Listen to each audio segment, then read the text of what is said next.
If your parents are from Gen X, there's a good chance you grew up with a kind of freedom that feels almost strange to explain today.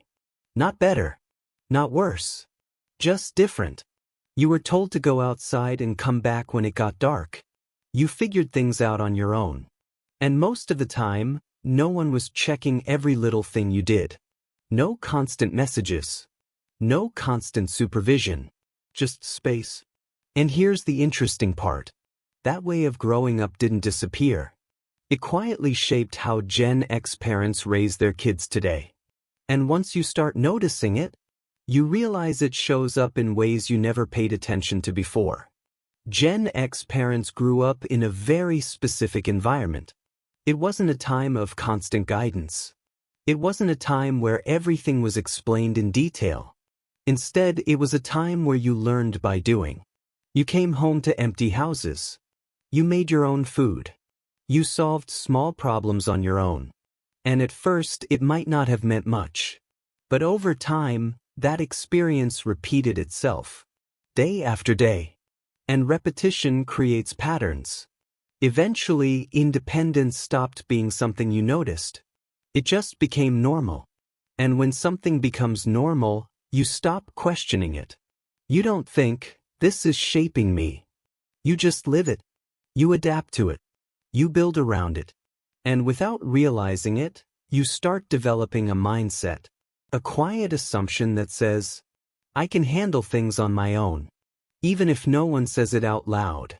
Even if no one teaches it directly. That belief forms in the background. So when Gen X parents became parents themselves, they didn't start from zero. They carried that mindset with them. Not intentionally. Not consciously, but naturally. Because the way you grow up doesn't disappear. It becomes part of how you see the world. And part of how you respond to it. So instead of asking, how do I control everything? They often think, how do I prepare my child to handle things? And that small shift changes everything. Because preparing someone is very different from protecting them. Protection removes difficulty. Preparation builds ability. Gen X parents tend to lean toward preparation. Even if they don't describe it that way. They allow space. They allow mistakes. They allow learning through experience. But here's where it becomes interesting. Even though they value independence, they don't simply repeat what they experienced. They adjust. They become more present, more aware, more involved. But in a quieter way. Less obvious, less constant. And that balance can feel hard to define. Because it doesn't look extreme. It doesn't look overly strict. It doesn't look overly soft. It sits somewhere in between. And that in-between space can feel confusing. Especially if you're trying to compare it to other parenting styles. But that's exactly what makes it unique. One of the clearest examples of this is how they deal with problems. They don't immediately step in. They pause. They observe. They give you a moment. Not because they don't care, but because they believe you're capable.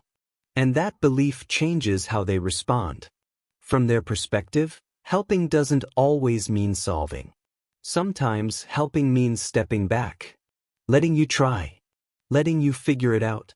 Letting you experience the process. Even if it's not perfect. Even if it takes time. And that approach sends a message. Even without words. You can handle this. You don't need me to do it for you. And over time, that message becomes internal. It shapes how you see yourself. Someone capable. Someone adaptable. Someone who keeps going. At the same time, there's another layer. Even when they give space, they're often paying attention. They notice patterns. They notice changes. They just don't always turn those observations into long conversations. And that's where misunderstandings can happen. Because what they feel internally is not always expressed externally. So from the outside, it might look like distance. But from the inside, it's awareness. It's presence in a quieter form. Less visible, but still there. And once you start to notice that difference, It changes how you interpret their behavior. Another interesting aspect is how they deal with emotions. Gen X parents are not usually highly expressive. They don't always explain feelings in detail. They don't always label emotions clearly. But that doesn't mean they don't understand them. They just process things differently. More internally. More quietly. They might not talk about everything. But they show care in other ways. Through consistency. Through actions. Through being there when it matters most. And that kind of support can be easy to miss if you're only looking for words. There's also the way they see the world. They grew up during times of uncertainty, economic changes, technological shifts, a sense that stability wasn't guaranteed. And that shapes how they prepare their kids. They don't promise an easy path. They prepare you for a real one. And maybe that's where everything connects. Gen X parenting isn't about doing everything perfectly. It's about balance, giving space, but staying available. Allowing independence, but not disappearing, being present, in a quieter, less obvious way. And once you see that clearly, a lot of things start to make more sense. Because what once felt like distance was often just a different kind of presence. And maybe that's the real shift, realizing that who you became was shaped with intention, even if it didn't always look like it at the time. And if you think about it, this doesn't just stay in childhood. It follows you into adulthood in ways that are easy to miss. You might notice that you don't ask for help easily. Even when you need it. Even when it would make things easier. There's a part of you that still thinks, I'll handle it. You might also notice that you value your space more than most people. You don't always feel the need to explain everything. You don't always feel comfortable relying on others. And at the same time, you might appreciate people who are simply there, without pressure, without too many questions, just present.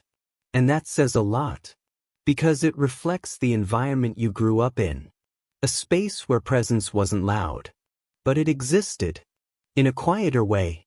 And once you start connecting those dots, you begin to understand yourself a little better, not as someone distant, not as someone who prefers to be alone for no reason, but as someone who learned a certain way of navigating the world. And maybe that's the most important part, because once you understand where something comes from, you get to decide what to keep and what to change.